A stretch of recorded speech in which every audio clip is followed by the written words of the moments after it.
Hello guys, வாங்க இன்னைக்கு மல்லி சீரியலில் என்னெல்லாம் நடக்குதுன்னு பார்க்கலாம். மல்லி விஜய்க்கு சாப்பாடு எடுத்து வச்சுக்கிட்டு இருக்காங்க. விஜயும் சாப்பிட உட்காந்துருக்காரு. சாப்பிட ஆரம்பிக்கும் போது அங்கேருந்து ரேணுகா வந்து எனக்கு அப்படின்னு சொல்லிட்டு சாப்பிடாத அவங்க வாங்கிக்கிறாங்க அந்த வாயை. அது மல்லி பார்த்துட்டு ஒரு மாதிரியாக ஃபீல் பண்ணுறாங்க.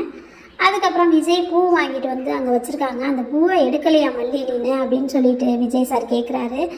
அதுக்கு ரேணுகா அந்த பூவை பிடுங்கி வச்சுக்கிட்டு இது எனக்கு அப்படின்னு சொல்லிட்டு பூவை வச்சுக்கிட்டு மல்லி நம்ம 2 பேரும் பாதி பாதி எடுத்துக்கலாமா அப்படின்னு சொல்லிட்டு விளையாட்டுத்தனமாக கேட்குற மாதிரி கேட்குறாங்க. மல்லியும் ஒன்றுமே சொல்லாமல் பார்த்துக்கிட்டு இருக்காங்க. அந்த பக்கம் பார்த்தா ராஜேஸ்வரி அவங்க வேலையை எப்பயும் போலயே ஆரம்பிச்சிட்டாங்க. நிஷாவை அழைச்சிட்டு வந்து உட்கார வச்சுட்டு டீல் பேசுகிறாங்க. இந்த நிஷா டெண்டர் வேல்யூ 80 crores அப்படின்னு சொல்லவும் நிஷா பார்க்குறாங்க. என்ன 80 crores அப்படின்னு சொல்கிறாங்க. ஆமாம், எப்படி இருந்தாலும் மல்லியும் ரேணுகாவும் உங்கள் அப்பாட்ட இருந்த சொத்தை ஏமாற்றி பிடிங்கி அவங்க தான் அனுபவிக்க போகிறாங்க.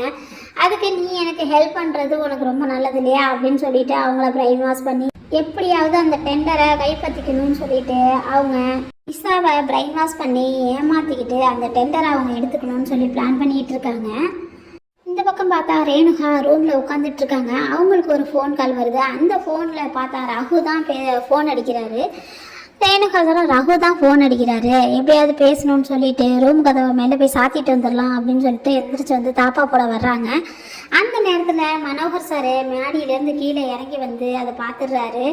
என்ன ரூம் கதவை சாத்துற அப்படின்னு சொல்லிட்டு கேட்குறாங்க. இவங்க ஒன்றும் தெரியாத மாதிரி நடிச்சுக்கிட்டு ஒன்றும் இல்லையே சும்மா தான் அப்படின்னு சொல்கிறாங்க. இவங்க நோட் பண்ணி பார்க்கும்போது அவங்க ஃபோனை இடுப்பில் சொருவி வச்சுருந்ததை பார்த்துட்டாங்க. அதை பார்த்துட்டு என்ன இறையிற மாதிரி சவுண்டு கேட்குது அப்படின்னு சொல்லிட்டு சொல்லவும் இவங்க நைஸாக உள்ளே போயிடுறாங்க.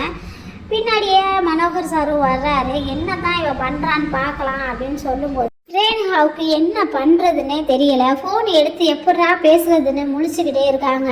ரேணுகா மனோகர் சாரை ஏமாற்றிட்டு எப்படி ஃபோன் பேச போகிறாங்க, இல்லை மாட்டிக்க போகிறாங்களா என்னன்னு தெரியல. அடுத்து என்ன நடக்க போகுதுங்கிறத அடுத்து வரப்போகிற கதையில் பார்க்கலாம். தேங்க்யூ.